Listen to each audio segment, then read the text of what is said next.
So what we're going to look at here is a little more detailed about when clouds are forming, being able to figure out when they actually form, at what height, and what temperatures they would be at certain heights. And that has to do with something called adiabatic cooling. So let's jump in here. Just quick review, clouds form as they begin to rise. They begin to cool, all right, because they expand, all right? Eventually they reach a point where they become completely saturated, all right? You can tell by their temperature, and dew temperatures are the exact same, completely 100% humidity. And anything rising after that would produce clouds, that water vapor condensing from gas to a liquid, all right, the cloud droplets.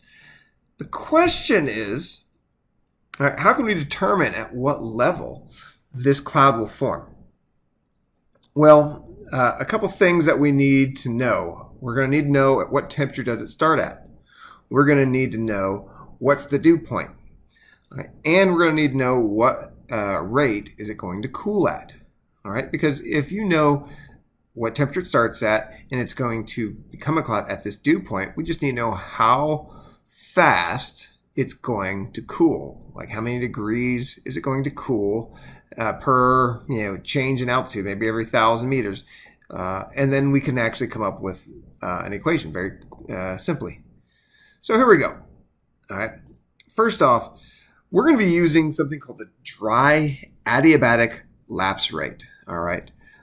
For when air is unsaturated. So in other words, before it's a cloud, all right, it's going to cool off at a given rate called the dry adiabatic lapse rate. All right, or the DALR for short. And it's 10 degrees Celsius for every 1,000 meters. Now, adiabatic just means that it's cooling because it's expanding. And also in this case, it's important to know that we're assuming that this air mass that's rising, this parcel of air, isn't exchanging heat with the environment. So if it's warmer than surrounding, it's not going to give off any temperature. If it's cooler than surrounding, it's not going to give or pull in any. All right, which is not the case, but high school, we're gonna keep it simple.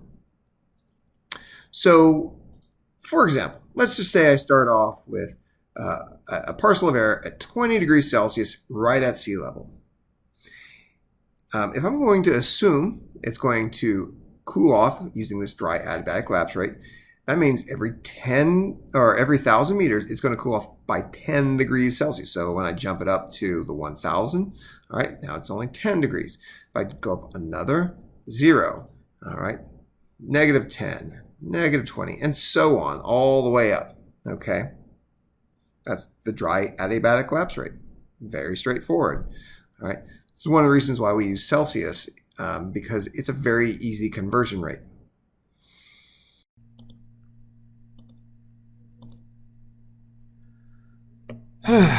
Take 4 or 5.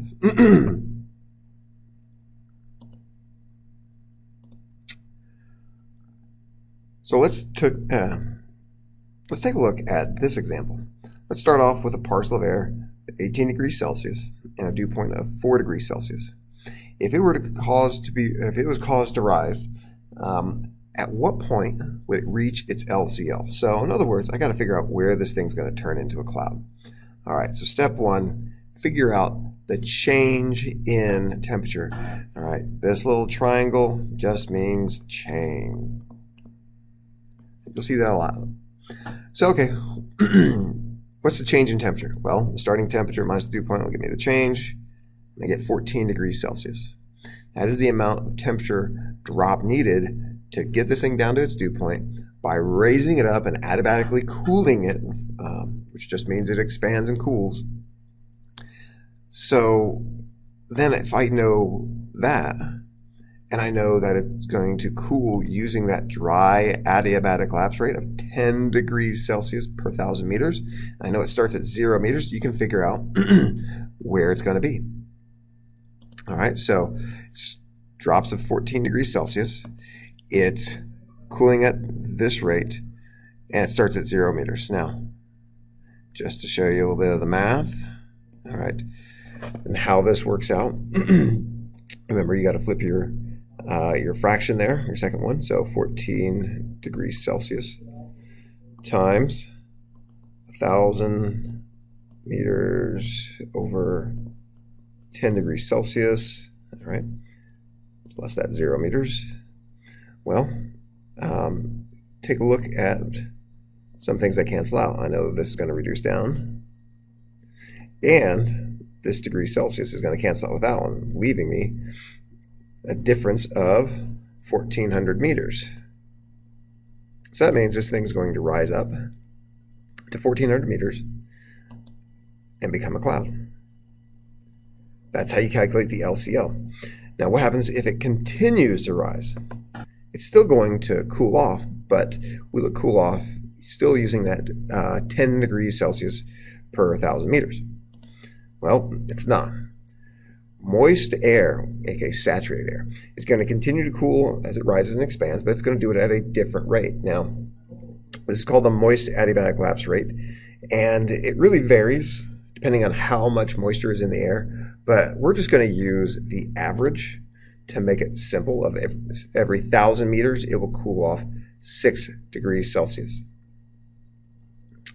Now, with that being said, let's say, or let's discuss why. So as this cloud begins to rise, again, it can no longer hold all that moisture in the vapor form. It's going to condense that moisture into liquid form. And remember when we talked about going from a solid to a liquid, it pulls energy, it requires energy, or from a liquid to a gas, it pulls in energy. All right. Well, the opposite is true. When it goes from a gas to a liquid, instead of pulling in energy, it's going to release that energy and warm up the surrounding air. So as this stuff rises, all right, thermal energy is being released when that water vapor condenses into a liquid water. So it's almost like getting like a tax refund at the end of the year. All right, you have to pay so much taxes, but you get a little bit of back. Same thing here. It's going to cool off, but since you are condensing some water, it's not going to cool off as much. So let's calculate this cloud temperature if it were to rise up to, say, 4,000 meters. All right, we know right now that it's at its dew point of 18 degrees Celsius. We know that its temperature is also 18 degrees. So how are we going to figure out this? All right. Well, we got also the moist adiabatic lapse rate. All right, that average. We're going to use 6 degrees Celsius per 1,000 meters. Well, the change in height, we need to know how high up it's going to go. All right. So it starts at 1,400, goes to 4,000, so it's going to go up by 2,600 meters. And again, I know how much it's going to cool every 1,000 meters using this rate because it's a cloud. So I want to find the final temperature, not the height like we did with the LCO. It's pretty similar. You're going to take the moist adiabatic, or excuse me, the temperature minus its initial, scratch that. So to find that final temperature, you're going to take its initial temperature minus the change in temperature, which you can get by using the moist adiabatic lapse rate and the change in the height.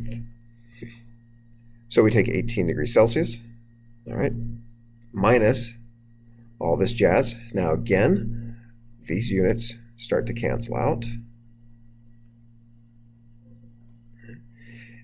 And we come up with, that's going to drop to 2.4 degrees Celsius. All right. Now, what happened to the dew point? It's also dropped. So the question is why? Well, it's no longer holding as much water as it once was. All right. Again, that water is condensing into cloud droplets. So the water vapor left in it, is at its dew point. And what happens to all that water is it could rain. It could drop out. All right. We're going to just assume when we move into the last slide of this stuff tomorrow, so we're going to assume that water is never going to come back into the cloud as a vapor, that it's going to drop out as some kind of precipitation. All right, let's tie all this together into one big problem. Okay, so let's say a parcel of air at 2,000 meters has a temperature of 22 degrees Celsius and a dew point of -5. So I'm starting off with a cloud way down here, or excuse me, a parcel of air down here with those stats, and I'm going to try to figure out where does it turn into a cloud, and also as it rises up this mountain through orographic lift. All right, what's its temperature going to be up here at the top? So let's jump in here. All right, so determining the LCL. Well, again, I need to find that change in temperature. So the change in temperature is going to be 22 degrees Celsius minus a -5 degrees Celsius. So that's a that is a 27 degrees Celsius change. Okay, I've got a starting altitude of 2,000 meters, and I know the dry adiabatic lapse rate is 10 degrees Celsius per 1,000 meters. So let's take 27 degrees Celsius. We're going to divide it by 10 degrees Celsius per 1,000 meters. And then we're going to add the 2,000 meters back in because that's where it started. All right. So let's see here. We do our math. And that gets us 2,700 plus 2,000. So LCL works out to be 4,700 meters. Okay, so we'll figure it about right there. It's my LCL, which means it's going to turn into a cloud right there as it rises up over this. So at that point, it's got a -5 degrees Celsius and a dew point of also -5. Well, how do I determine then the temperature way up here? Okay, well, we know it's at -5 degrees Celsius, right? That's my starting temperature. I know the moist adiabatic lapse rate is 6 degrees Celsius per 1,000 meters. Okay, and it's going to go up by, let's see here, it starts at 4,700, goes up to 10,000, so that's 5,300. So the change in height is 5,300 meters. That's how high up it's going to go. We're going to use the rate of 6 degrees Celsius per 1,000 meters cooling, because that's the moist adiabatic lapse rate.